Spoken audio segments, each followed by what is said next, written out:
설교 준비를 위해 인터넷 서핑을 하다가 일편단심 양다리라는 재미있는 제목의 책을 하나 발견했습니다.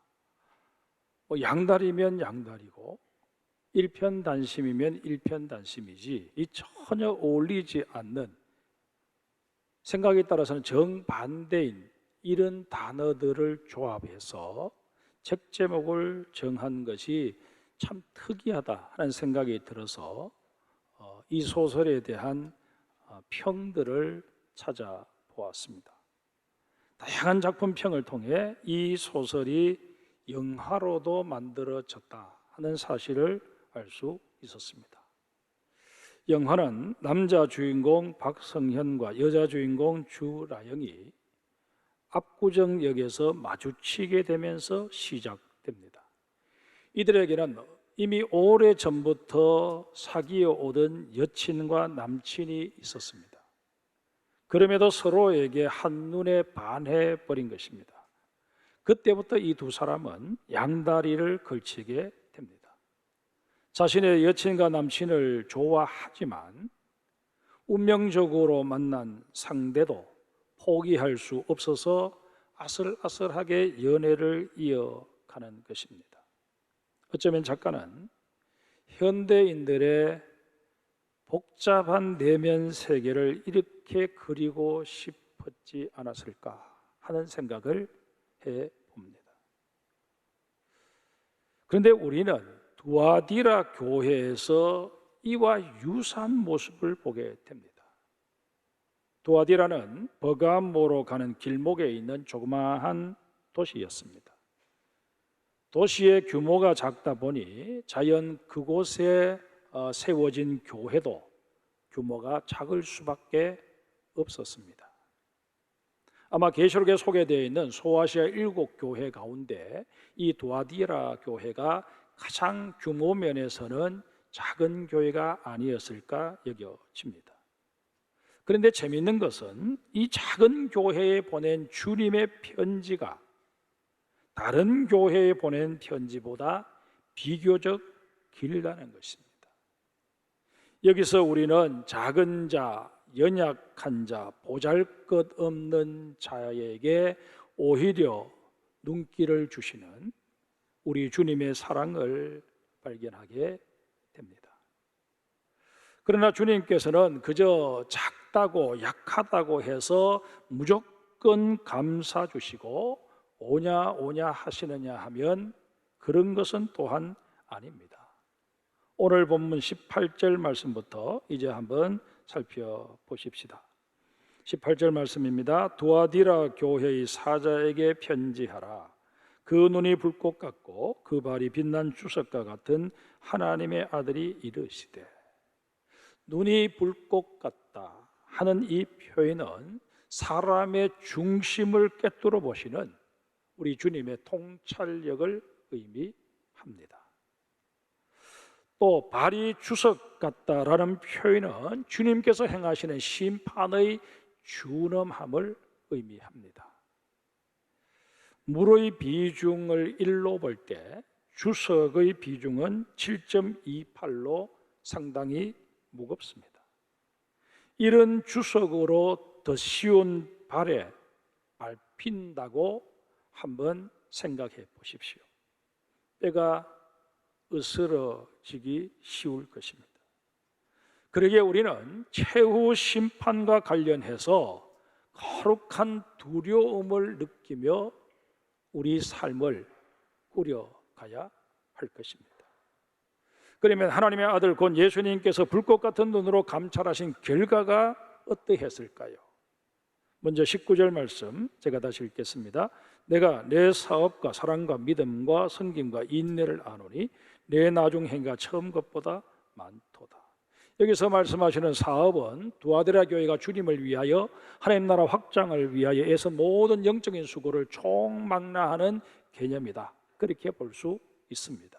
따라서 이 사업이라고 하는 표현 속에 그 다음에 나오는 사랑과 믿음과 섬김과 인내가 다 포함되어질 수 있습니다.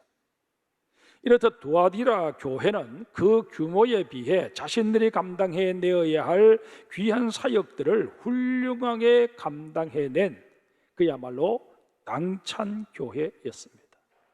한마디로 주님께서 눈여겨보실 만한 교회였다는 것입니다. 그런데 이런 교회에도 결정적인 허물이 하나 있었습니다. 20절을 보겠습니다. 그러나 내게 책망할 일이 있노라. 자칭 선지자라 하는 여자 이세벨을 내가 용납함이니 그가 내 종들을 가르쳐 끼어 행음하게 하고 우상의 제물을 먹게 하는도다. 두아디라 지방에는 일찍부터 직조 기술과 염색 기술이 발달했습니다. 학창 시절에 유럽에서 발달한 길드 조직에 대해서 배우신 기억들이 나실 것입니다. 길드는 상공업자들이 자신들의 공동 이익을 위해 결성한 동업자 조직입니다. 그런데 이 두아디라 지역에도 직조나 염색과 관련하여 길드 형태의 조합이 오래전부터 형성되어 있었다는 것입니다. 그런데 문제는 이 길드가 사업의 번창과 안녕을 위해 정례적으로 공동 제사를 지낸 것입니다. 이 제사에는 그 길드에 속한 사람이라면 누구나 의무적으로 참여해야만 했습니다. 두아디라 교회 교인들도 예외일 수 없었습니다. 너희들은 유일신 하나님을 섬기는 자들이니까 우리 제사에는 오지 않아도 좋다, 그렇게 허용해 주지 않았다는 것입니다. 이로 인하여 이 두아디라 교회 교인들은 많은 심적인 부담을 안을 수밖에 없었습니다. 그런데 이런 와중에 길드 조직에 상당한 영향력을 가진 한 여성이 두아디라 교회에 등록을 하게 됩니다. 20절에 보면 이 여인은 자신을 선지자라고 소개하면서 이름도 이세벨로 소개합니다. 이세벨이 어떤 인물입니까? 시돈 출신으로서 북이스라엘 아하왕의 왕비가 되었던 여인입니다.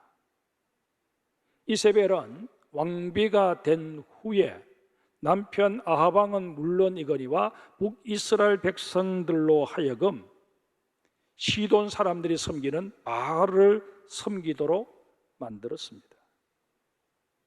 이런 이세벨로 불리는 여인이 교회에 들어와서 길드에서 가지고 있는 자신의 영향력을 내세워 교회를 휘젓고 다니기 시작한 것입니다. 이름에도 교회의 지도자들이나 교인들은 어떻게 할 수가 없었습니다. 이 여인이 가지고 있는 그 지역 사회에서의 막강한 힘과 영향력에 지레 겁을 먹어버린 것입니다. 결국 교회가 이단 세력을 용인하는 모양새가 되고 만 것입니다.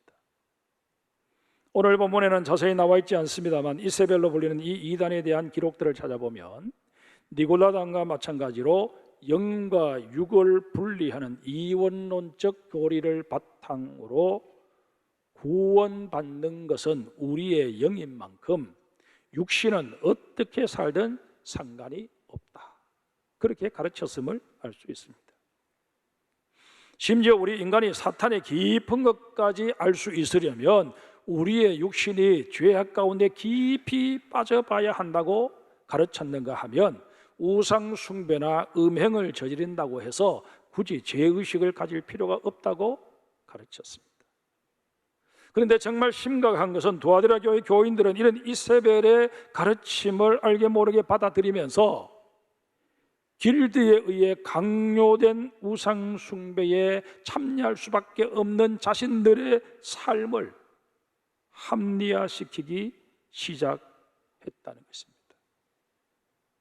이른바 일편단심 양다리 교인이 된 것입니다. 누군가가 두아디라 교회 교인들에게 하나님을 사랑하느냐, 예수님을 사랑하느냐 물으면 예, 나는 하나님을 사랑합니다, 예수님을 사랑합니다, 그렇게 대답을 하지만 주님만 사랑해야 한다는 것에 대해서는 난색을 표했다는 것입니다. 여러분, 그리스도인이 어떤 존재라고 생각하십니까? 그리스도인은 세상 안에 거하지만 세상에 속해서는 아니 되는 자들입니다. 그러기에 그 어떤 경우에도 세상의 어둠 속으로 빠져들어서는 아니 됩니다. 오히려 그 어둠 속에 우뚝 서서 어둠을 물리치는 빛으로 자리할 수 있어야 합니다. 여기에 우리 그리스도인들의 정체성이 있습니다. 그런데 이런 정체성은 신앙의 연수만 쌓으면 저절로 성립되어질 수 있는 것이 아닙니다. 초가 빛을 발하려면 초는 녹아야 합니다. 두아디라 교회 성도들에게 이런 자기 희생의 각오가 부족했기 때문에 그들은 결국 세상과 타협하는 쪽으로 가닥을 잡아버리고 만 것입니다. 그리고 그들은 자신들의 그러한 타협적인 입장을 타 종교에 대한 관대함, 세상에 대해 열린 마음, 이런 말들로 미화하기 시작했습니다. 자신들은 깨어있는 의식을 가졌고 세상에 대해서도 열린 마음을 가졌다는 것입니다. 그러나 그것은 어디까지나 두아디라 교회 교인들이 자기 좋은 대로 생각한 것일 뿐이었고 주님의 판단은 전혀 달랐습니다. 주님께서는 불꽃 같은 눈으로 두아디라 교회 교인들의 마음을 정확히 꿰뚫어 보셨습니다. 두아디라 교회 교인들은 세상을 관용해야 한다, 세상 사람들과 접촉점을 유지하기 위해서는 그들이 요구하는 바를 어느 정도 들어주어야 한다라는 식의 명분을 내세워서 자기들을 합리화했지만 결과적으로는 자신들이 누리고 있는 사회적 경제적 이익을 고수하기 바빴던 것입니다. 그들은 주님을 위해서 자신들이 누리고 있는 것 중 하나라도 포기할 준비가 전혀 되어 있지 못했던 것입니다. 적당히 길드의 요구대로 우상의 제사에 참여해서 불이익을 당하지 않는 쪽을 선택하면서 거기에서 거두어들인 수익으로 교회의 사역에 이익을 감당하면 그것으로 족하다, 그렇게 생각을 한 것입니다. 이렇다 보니 이들의 마음 속에는 적당주의가 자리할 수밖에 없었습니다. 요즘도 간혹 보면 이런 분들이 있습니다. 예수를 믿더라도 세상 친구들과 어울릴 때는 적당히 그 분위기에 편승할 줄도 알아야지. 기독교인이라고 유별나게 놀아서 교회나 교인들을 욕먹일 이유가 어디 있느냐라는 것입니다. 또 세상 사람들과 적당히 어울려야 대화도 통하고 전도도 할 것 아니냐는 것입니다. 생각에 따라서는 그럴듯하게 여겨집니다. 그러나 여러분, 우리 한번 진지하게 따져 보십시다. 우리 그리스도인들이, 우리 장성교회 성도들이 다 이렇게 세상 사람들을 대함에 있어서 적당주의에 매몰되어서 그렇게 대하면 우리 주변에 있는 믿지 않는 사람들이 장성교회는 참 열려있는 교회야, 그렇게 생각하고 교회로 몰려올 것 같습니까? 만약 그렇게 생각하신다면 제가 하나만 여쭤보겠습니다. 여러분들의 믿지 않는 친구들 가운데 여러분들이 적당히 세상과 타협하고 그들과 함께 이곳저곳 정말 그리스도인으로서 좀 양심에 거리끼는 그런 곳 다 함께 동행하고 그들과 함께 그렇게 행동을 하면서 그들에게 전도를 했을 때 과연 그게 그들에게 얼마나 폭발력을 가지고 그의 마음을 움직일 수 있었습니까?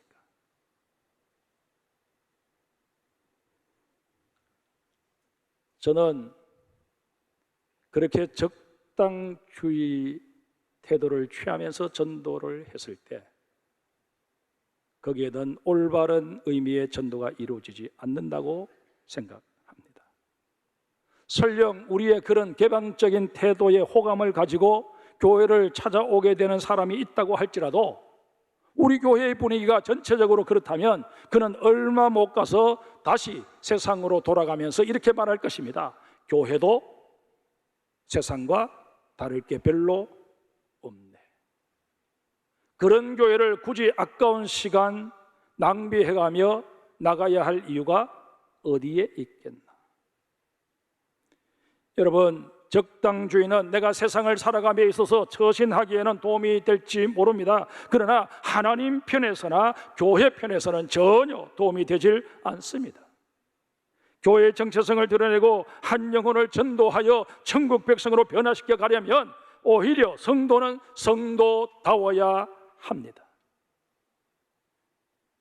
세상 사람들이 교회나 우리 그리스도인들을 바라보면서 저곳은 뭔가 다른 것이 있는 것 같아.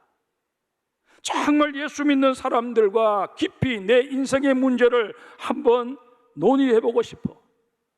이런 생각이 들어야 기독교 신앙에 관심을 가질 것 아니겠습니까? 성경 어디를 읽어봐도 세상 사람들이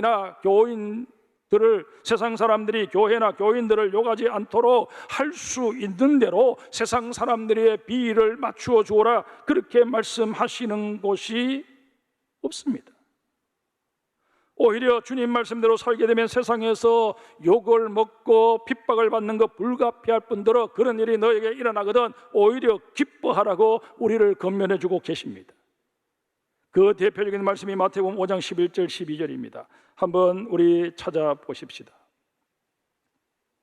마태복음 5장 11절 12절 찾으셔서 우리 함께 읽겠습니다. 앞에 화면에도 구절이 뜨니까 우리 함께 읽겠습니다. 나로 말미암아 너희를 욕하고 박해하고 거짓으로 너희를 거슬러 모든 악한 말을 할 때에는 너에게 복이 있나니 기뻐하고 즐거워하라. 하늘에서 너희의 상이 큼이라. 너희 전에 있던 선지자들도 이같이 박해하였느니라. 우리는 세상으로부터 분리되는 것을 두려워해서는 아니 됩니다. 세상으로 인해 내가 변해버리는 것이 아니라 나로 인하여 세상이 변하도록 만들어 가야 합니다. 이것이 하나님께서 여러분과 저에게 주신 사명입니다. 불행하게도 두아디라 교회 많은 성도들은 자신도 모르는 사이에 그 자신의 생계 문제를 해결하는 그 길드 조직에서 불이익을 당하지 않아야 한다는 그 사실 때문에 이 길을 택하는 어리석음을 범하고 만 것입니다. 그러기에 주님께서는 두아디라 교회 교인들을 향하여 간절하게 해결을 촉구하십니다. 21절부터 23절까지 제가 읽겠습니다. 또 내가 그에게 해결할 기회를 주었으되 자기의 음행을 회개하고자 하지 아니하는도다. 볼지어다 내가 그를 침상에 던질 터이요 또 그와 더불어 가늠하는 자들도 만일 그의 행위를 회개하지 아니하면 큰 환난 가운데 던지고 또 내가 사망으로 그의 자녀를 죽이리니 모든 교회가 나는 사람의 뜻과 마음을 살피는 자인 줄 알지라. 내가 너희 각 사람의 행위대로 갚아주리라. 이 주님의 경고 속에는 두 가지 내용이 담겨져 있습니다. 하나는 모든 문제의 발단이 된 이세벨이라는 거짓 선지자에 관한 것입니다. 22절에 주님께서 이세벨을 어떻게 하신다고 말씀하십니까? 침상에 던지겠다 말씀하십니다. 이 말씀은 병에 걸려 중병에 걸려 알아눕게 하시겠다는 의미로 더는 교회 내에서 악영향을 끼치지 못하도록 만드시겠다는 경고입니다. 또 다른 하나는 거짓 선지자의 꼬임에 빠져 함께 음행을 저지른 두아디라 교회 교인들 역시 큰 환난 가운데 던지시겠다고 경고하신 것입니다. 가로 몹쓸 죄를 짓고도 떵떵거리며 사는 사람들이 있습니다. 이런 사람들을 볼 때마다 과연 하나님의 공의가 어디에 있는가 의구심이 들게 됩니다. 하지만 분명한 사실은 하나님께서는 그들에 대한 징계를 유보하고 계실 뿐이지 없는 일로 하신 것이 결코 아니라는 것입니다. 언젠가는 하나님이 반드시 그들에 대해서 심판하십니다. 회개하지 않으면 그에 대한 책임을 반드시 물으신다는 것입니다. 근데 여러분 보세요. 주님께서는 두아디라 교회 교인들에게 회개를 촉구함과 동시에 다른 한편으로는 너무나도 희망적인 메시지를 던져주십니다. 24절 보겠습니다. 두아디라에 남아있어 이 교훈을 받지 아니하고 소위 사탄의 깊은 것을 알지 못하는 너에게 말하노니 다른 짐으로 너에게 지울 것은 없노라. 두아디라 교회에는 모든 불이익을 감수하며 믿음을 지킨 얼마의 사람들이 있었습니다. 이들은 그 길드 조직 내에서 우상을 숭배하지 않음으로 말미암아 여러 가지 불이익을 당하고 심지어 그 직장에서 해고당하는, 그리고 열심히 물건을 생산했음에도 불구하고 길드 조직의 따돌림을 받아서 판로가 막히는 이런 어려움들을 겪었지만, 그러나 하나님을 버릴 수 없다며 자신들의 신앙의 절개를 지킨 소수의 무리입니다. 이들은 비록 숫자적으로 적은 그런 무리였지만 결코 그 누구도 시시하게 여길 수 없는 자들이었습니다. 어둠이 짙으면 짙을수록 조그마한 촛불 하나도 그 위력을 발휘하지 않습니까? 마찬가지로 온 교회가 거짓 선지자를 용납해버린 이런 암울한 상황 속에서 믿음을 지켜내고자 발버둥친 그 몇몇의 사람들, 그들은 비록 소수였지만 그 존재 자체로 이미 충분한 값어치를 하고 있었습니다. 여러분, 이 소수의 무리가 두아디라 교회를 지켜내었습니다. 더 이상 이세벨의 그 세력들이 확산되지 못하도록 막아선 것입니다. 어떻게 이런 일이 가능했던 것일까요? 교회는 궁극적으로 성령의 공동체이기 때문에 이 일은 가능한 것입니다. 여러분, 정말 우리 한 사람 한 사람 교회의 파수꾼으로서 내가 주님 최후의 보루가 되게 하여 주옵소서, 그렇게 기도할 수 있는 우리 모두가 되어야 할 것입니다. 24절의 소망의 물꼬를 튼 주님께서는 계속해서 희망의 메시지를 우리에게 전해주십니다. 26절에서 28절까지 우리 다시 한번 같이 읽겠습니다. 같이 읽습니다. 이기는 자와 끝까지 내 일을 지키는 그에게 만국을 다스리는 권세를 주리니 그가 철장을 가지고 그들을 다스려 질그럽게 뜨는 것과 같이 하리라. 나도 내 아버지께 받은 것이 그러하니라. 내가 또 그에게 새벽별을 주리라. 사탄의 미혹을 잘 이겨내는 자, 그리고 하나님께서 원하신 대로 사랑과 믿음과 섬김과 인내를 굳게 지켜내는 자를 하나님이 들어 쓰십니다. 어떻게 들어 쓰실까요? 세상에 대해 거룩한 영향력을 행사할 힘을 주실 뿐만 아니라 철장의 위력을 행사하게 하십니다. 철장은 쉽게 말해서 세막대기를 말합니다. 세막대기로 질그릇을 깨는 일, 그야말로 식은 죽먹기 아니겠습니까? 하나님께서 우리에게 능력을 주시면 우리는 능히 세상을 이길 수 있습니다. 나는 연약하여 흔들릴 수밖에 없고 이리저리 휘청거릴 수밖에 없지만 주의 강한 오른손으로 나를 붙잡아 주시면 나는 얼마든지 직장 내에서도 한 사람의 그리스도에서 나의 정체성을 지키며 살아갈 수 있다는 것입니다. 28절에 언급된 새벽별은 주님을 의미합니다. 따라서 주님께서 우리에게 새벽별을 주시겠다 이렇게 말씀하시는 것은 일평생 우리와 동행하여 주시겠다는 약속입니다. 내가 너희 안에, 너희가 내 안에, 주님과 우리가 온전한 합의를 이루어서 언제나 주님께서 원하시는 편을 선택하며 살아갈 수 있도록 나를 도우시겠다고 주님 말씀하신 것입니다. 주님께서는 두아디라 교회에 주신 이 약속의 말씀이 오늘 우리에게도 유효하기를 원하십니다. 그러기에 29절에 귀 있는 자는 성령이 교회들에게 하시는 말씀을 들을지어다 라고 말씀하시는 것입니다. 이 교회들 속에는 우리 장성교회도 포함되어 있습니다. 그러기에 사랑하는 성도 여러분, 주님의 말씀이라면 나는 단 한 미도도 놓치지 않을 수 있는 영적인 예민함을 갖추기를 원합니다. 그렇게 늘 기도할 수 있어야 할 것입니다. 그리하심으로 우리를 향하신, 우리 교회를 향하신 주님의 말씀에 제대로 반응하며 살아가는 우리 모두가 되어야 할 것입니다. 세상도 사랑하고 주님도 사랑한다는 그런 양다리 인생이 아니라 이제는 오직 주님, 오직 예수만 사랑하는 우리가 되기를 원합니다. 고백하는 오늘 이 시간이 되어야 할 것입니다. 주님께서는 우리의 삶을 지켜보시며 때로는 칭찬하시며 격려해 주시겠지만 때로는 우리의 허물과 우리의 잘못을 지적하시고 책망하시는 일도 있을 것입니다.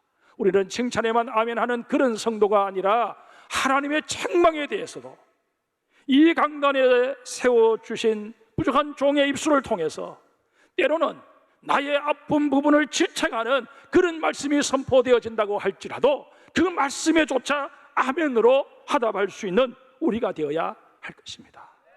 그럴 때 정말 합하여 선을 이루시는 하나님의 사랑이 우리를 책망의 자리에서 칭찬받는 자리로 올라갈 수 있도록 도우시는 것을 경험하시게 되실 것입니다. 이런 은혜가 오늘도 우리 장성의 모든 성도들에게 임하시기를 주의 이름으로 축복합니다.